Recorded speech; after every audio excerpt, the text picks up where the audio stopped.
نماز پڑھنے والے اگر نماز کی روح سے آشنا ہو جائیں کہ یہ محض اوپر نیچے ہونے کی مشق نہیں ہے، بلکہ یہ اللہ کے حضور اپنی نیازمندی کا اظہار ہے، اپنے عجز کا اظہار ہے، تو پھر نماز ان کو وہ مقام دیتی ہے اور وہ شعور بخشتی ہے کہ جو بے نمازی کے نصیب میں کہاں۔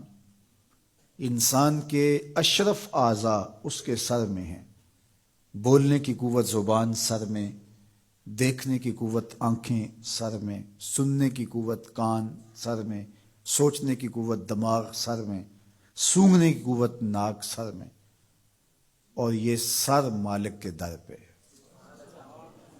اور زبان سے بندہ کیا کہہ رہا ہے؟ سبحان ربی الاعلی، مالک تو سب سے اعلیٰ ہے۔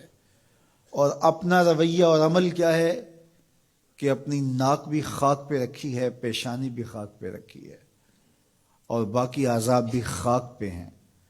تو گویا عملاً یہ بتا رہا ہے مالک مجھ سے نیچا کوئی نہیں اور تجھ سے اونچا کوئی نہیں۔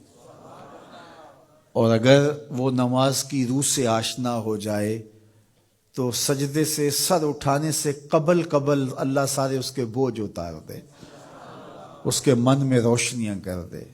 تو نماز بندگی کا شعور دیتی ہے، من میں چراغاں کرتی ہے۔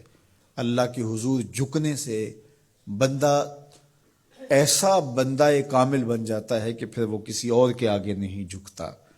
تو اپنی اولاد کو نماز کی محبت دو، نماز کی ترغیب دو، نماز کی عادت دو اور نماز کا حکم دو، اور ان کی عادت راسخ ہو جائے، طبیعت میں پختگی کے ساتھ نماز کو اختیار کرنا ان کی طبع میں جم جائے۔ نماز ان کی طبیعت میں نظم پیدا کرے گی، ان کو نظم و ضبط کا پابند بنائے گی، اور ان کی صحت کی ضامن ہوگی، اور ان کے باطن کی طہارت کا سبب اور ذریعہ ہوگی۔ اس لیے کہا کہ اللہ کے حضور جھکنا نہ بھولنا اور نماز قائم کرنا۔ نماز کا تعلق اپنے آپ سے ہے کہ وہ اپنے آپ کو سنوارتا ہے، تقرب اللہ کے لیے اس کی اپنی عملی کوشش ہے۔ بندے اور خدا کا ایک ربط ہے نماز۔ اسی طرح یہ خیال کہ میرا مالک مجھے دیکھ رہا ہے، اس سے بھی تہذیب نفس ہوتی ہے، باطن کی تربیت ہوتی ہے۔ انسان ایک حصار میں آ جاتا ہے، ایک پہرے میں آ جاتا ہے کہ میرا اللہ مجھے دیکھ رہا ہے، اور پھر وہ قدم پھونک پھونک کے رکھتا ہے۔ وہ اچانک لوگ بیٹھے ہوئے ہونا، تو آج کل یہ سوشل میڈیا کا زمانہ ہے، تو کوئی کیمرہ سیدھا کر لے تو ایک دم مرتب ہو جاتے ہیں، اس لیے کہ اب ہماری تصویر آنے والی ہے۔ یا کوئی کسی کو کہے کہ جناب آپ لائیو جا رہے ہیں، تو وہ بالکل اپنی حرکات سکنات منظم کر لیتے ہیں، کپڑے سیدھے کرنے لگ جاتے ہیں، اس لیے کہ ہم لائیو جا رہے ہیں۔ وہ لائیو چاہے 5 آدمی دیکھ رہے ہوں، چاہے 10 آدمی دیکھ رہے ہوں، لیکن پھر بھی چونکہ ہم لائیو جا رہے ہیں تو اپنی حرکات سکنات مرتب کر لیں گے، منظم ہو جائیں گے۔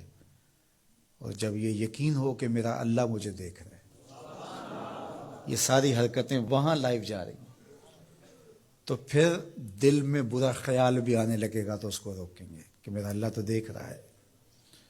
پھر بولی بھی مرتب ہو جائے گی، پھر رویے بھی مرتب ہو جائیں گے، طرز معاشرت بھی منظم ہو جائے گا، آنکھیں بھی نہیں بھٹکیں گی، خیال بھی نہیں بہکیں گے، سوچیں بھی آوارہ نہیں ہوں گی، چاہے آپ بند کمرے میں کیوں نہ ہوں، پھر بھی منظم رہیں گے، اس لیے کہ میرا اللہ مجھے دیکھ رہا ہے۔